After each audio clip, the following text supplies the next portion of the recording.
E aí, amigos, como é que vocês estão? Sejam bem-vindos a mais um vídeo, a mais uma aula aqui no canal. Hoje eu estou aqui com a cartilha da redação do Enem, do participante, do Enem 2025, que saiu semana passada.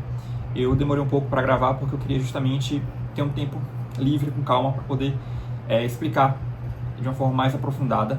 Por isso que eu estou até gravando aqui também no YouTube, porque de primeiro eu estava pensando em falar com vocês lá no Instagram.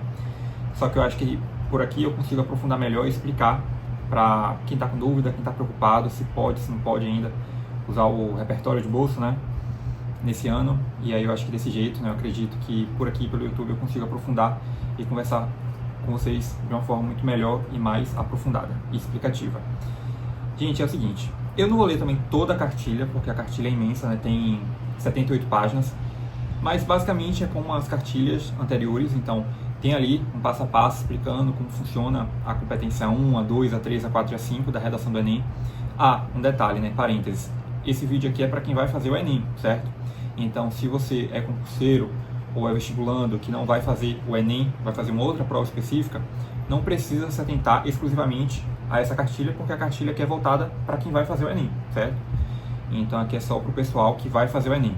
Então, passo a passo, tem várias dicas nessa cartilha, nesse PDF, explicando como funciona a correção, o que você tem que colocar na competência 1, em relação à gramática, ortografia, organização das ideias, na competência 2, estrutura, tipologia textual, dissertativa, argumentativa, que é cobrado na redação do Enem. A competência 3, como você organiza suas ideias justamente, como você articula com os repertórios, e argumentos também, voltando para o tema, trazendo a causa, a consequência, a explicação do tema, exemplos práticos, concretos. A competência 4, que seria os recursos coesivos, como você organiza essas ideias com o uso de conectivos para trazer uma linha ali de coerência e raciocínio lógico do início ao fim, da introdução à conclusão. E a competência 5, que diz respeito à proposta de intervenção, onde você vai colocar isso na conclusão, no último parágrafo. Então, essa proposta de intervenção tem que estar relacionada com a problemática, com o que você trouxe ali no início do texto. E aí é onde vai avaliar, o agente social, a ação, o que tem que ser feito, o modo e o meio, como vai ser feito, a finalidade, o detalhamento. Tudo isso que eu sempre já venho falando com vocês aqui no YouTube. E aí, nesse ano, veio um tópico novo. Na verdade, ano passado já vinha também falando sobre isso, só que nesse ano tem um tópico aqui na cartilha que fala justamente do repertório de bolso. E aí vocês ficaram agora com dúvida, e preocupados, nesse sentido de tipo, e agora? Dá para usar o modelo pronto?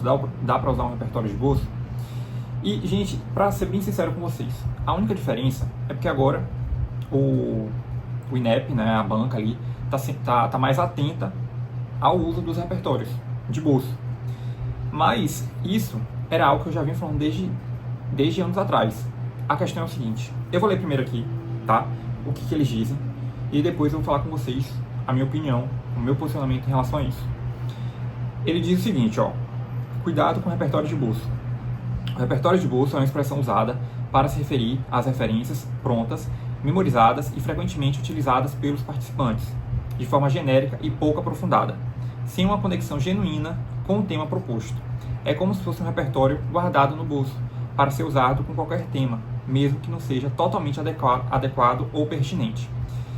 E aí ele traz, que isso é um pouco problemático, nesse sentido de que às vezes não relaciona com o tema, de que ele pode não estar bem contextualizado ou articulado com os argumentos, e mostra também que o participante sabe relacionar o conhecimento ao problema discutido, não consegue mostrar essa relação no caso. E aí ele traz alguns exemplos, como no caso da utopia, e pronto, aí no final ele coloca como evitar o repertório, trazendo sugestões, que seria o quê? Usar referenciais, repertórios mais específicos, voltados para o tema, e mais o que? Articule o repertório usado com as ideias, para defender esse ponto de vista, e mostre que você entende o conteúdo citado e que ele ajuda a fortalecer sua tese. E aí traz esses exemplos. É basicamente isso que ele coloca, que ele pontua em relação ao repertório de bolso. E aí, o que isso tem a ver com o que eu já venho falando com vocês desde os anos anteriores? A questão é o seguinte, vamos lá. O repertório sociocultural é uma forma de você enriquecer seu texto. É uma forma de você trazer uma outra área do conhecimento, um filme, uma série, um autor, um filósofo, um sociólogo, para a redação, e você, a partir disso, relacionar com o tema, certo? Beleza. Tem algumas provas, alguns vestibulares que não cobram o repertório sociocultural. Concurso público, por exemplo, não precisa, só vai trazer ali o enfoque do tema em si, não precisa trazer uma outra área do conhecimento para a redação. No caso do Enem, se tratando do Enem, é obrigatório, você precisa colocar principalmente no desenvolvimento. Na introdução é relativo, é facultativo, coloca se quiser, não é obrigatório, mas no desenvolvimento, tanto no D1 como no D2, precisa colocar. Isso aí todo mundo já sabe. E aí, eu, Pedro, sempre gostei de usar o modelo pronto. Por quê? Porque é uma forma de você ser estratégico. Por que isso? Porque na prova você não só tem a redação, você também tem as questões. São 90 questões num dia e 90 questões no outro. É uma maratona, é cansativo. Vamos ser sinceros, não é nada fácil. Por mais que você fique ali o ano inteiro estudando, é difícil sim. Então, se você busca formas e mecanismos para você ser estratégico, qual o problema nisso? A questão é que a gente tem que se atentar a isso aqui. Como assim? O repertório é uma forma de você otimizar seu tempo, de você não se preocupar nessa questão ali de organizar o texto em si, porque o modelo já está pronto, a introdução, o desenvolvimento, a conclusão, o próprio repertório sociocultural. Só que você também não pode se apegar somente a isso e achar que só com o repertório você vai tirar uma nota boa, porque não vai. E é justamente isso que ele fala e o que eu já venho falando também desde os anos anteriores. Então, para mim, não tem novidade nenhuma nisso aqui. A única diferença é que agora a banca ali, o INEP, está mais atento à galera que usa o repertório de bolsa, porque está mais popular. Antes não era tão popular assim, hoje em dia está mais popular. Então, como está mais popular e todo mundo está usando, porque realmente funciona, né? Depende também, é relativo, mas em grande parte funciona. E aí a banca agora está mais atenta. Só que, se você articula perfeitamente, como ele diz aqui, né, e como eu já venho falando também nos anos anteriores, e não só eu, também tem vários outros professores e estudantes que falam isso. E é exatamente assim, só é você seguir a risca. Não tem problema usar o modelo. O problema não é usar o modelo pronto em si. O problema é quando você usa o modelo pronto, achando que isso já vai te garantir ali o seu mais de 800 ou mais de 900. Não vai. Você tem que, além de usar o modelo pronto, saber relacionar esse repertório com o tema, com as suas ideias, porque senão não vai ter sentido, não vai ter nexo. E é justamente isso que ele fala. Não tem sentido. Então, por exemplo, quando eu usei o repertório, os meus repertórios que eu usei nas minhas redações antigas, eu não só soltei ali no meu texto, eu relacionei com as minhas ideias, entende? Então, assim, não tem problema usar. Pode usar, mas você tem que saber relacionar o repertório com o tema, para mostrar que há uma relação. Então, você não precisa ficar preocupado nesse sentido, desde que você treine e pratique. É por isso que eu sempre falo, o repertório é a última forma de você ser estratégico, de você otimizar tempo, para não ficar pensando ali no tema em si, no repertório, você já é prático, direto, estratégico. A gente também não pode ser hipócrita. A gente também está pensando no resultado, a gente quer ser aprovado. Então, assim, se eu vejo que isso aqui me ajuda a ganhar tempo, a ficar mais tranquilo para conseguir responder as questões também, otimizar ali, ajustar, né, me organizar em relação ao tempo de cada questão, eu vou usar isso a meu favor. E foi justamente isso que eu fiz para ser aprovado. E não só eu, inúmeros estudantes também que usaram os meus modelos prontos, aí, os modelos prontos, o caderno de 102 repertórios, o de 50 modelos prontos também de redação. O que todo mundo usa e consegue tirar uma nota legal, uma boa nota, é justamente porque faz isso. Usa o modelo pronto e consegue relacionar com o tema, consegue relacionar com as ideias, porque treina e pratica, sabe, semanalmente. Então, assim, se você faz a sua parte, se você está toda semana treinando, praticando, usando esses repertórios, sabendo relacionar perfeitamente, não tem problema nenhum nisso, não há mal nenhum nisso. Pode continuar usando.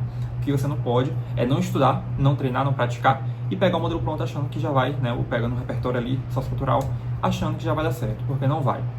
Então é basicamente isso, não tem segredo nenhum, não tem novidade nenhuma em relação a isso, no meu ponto de vista. É algo que a gente já vem falando também desde os anos anteriores, né? Porém, hoje em dia, como está mais popular, todo mundo está usando e aí a banca agora está mais atenta. Mas se você usa o repertório relacionando perfeitamente com o tema, com suas ideias, você não vai perder ponto nenhum nisso. Então fique tranquilo, pode ficar em paz. Eu sempre falo isso para vocês, é uma questão de gosto mesmo. É um tema polêmico, também não vou mentir. Tem gente que é a favor, tem gente que é contra. Eu sou a favor, até por conta dos meus resultados com os modelos prontos. Sempre tive bons resultados com os modelos prontos, com os repertórios de bolsa, porque é uma carta na manga, é algo que me ajuda de verdade. E foi assim que eu fui aprovado. Mas assim, eu também não... Como eu posso dizer? Eu também não abri mão, sabe? Não cheguei ali, não estudei e só fui com o modelo pronto. Não, eu sempre deixei claro isso para vocês. Eu usei o repertório, mas eu também estudei. eu vi a teoria, eu tive uma boa base, eu conseguia, eu pelo menos fazia ali em torno de 2, 3 redações por semana com os modelos prontos, justamente para eu conseguir relacionar perfeitamente o repertório com a minha redação. E assim, gente, também não precisa ir assim com a cabeça muito fechada, achando que tem que usar o repertório, porque ali na hora às vezes bate uma ideia de, eu lembrei de um repertório que tem a ver com esse tema. Use, que é o caso aqui de um repertório específico, não tem problema também. Mas assim, eu acho que é interessante, eu acredito que é interessante você ir sim com seus repertórios de bolso. Por quê? Porque ali na hora você pode se bater com um tema que você não sabe nada, você vai ficar desesperado, e aí você tem um repertório, uma carta na manga, você é estratégico nesse ponto para conseguir tirar uma nota legal na redação, sabendo relacionar perfeitamente com as suas ideias e com o seu tema. Então não há mal nenhum nisso. É a mesma coisa em relação às fórmulas, é pura questão de estratégia para você ser aprovado. Não basta só ter o conhecimento, você também tem que ser inteligente nesse ponto, ser estratégico. Mas resumindo é isso, é uma questão de gosto mesmo, eu gosto, sempre tive bons resultados, é algo que eu indico, eu recomendo. Caso contrário, eu nem estaria compartilhando isso com vocês, não estaria nem incentivando vocês a usarem. O pessoal que usa também os modelos prontos, os repertórios que eu compartilho por aqui, sempre tiveram bons resultados, né? Então, é uma questão de gosto mesmo. Usa quem quer, usa quem tem vontade, e aí fica aí a sugestão para vocês.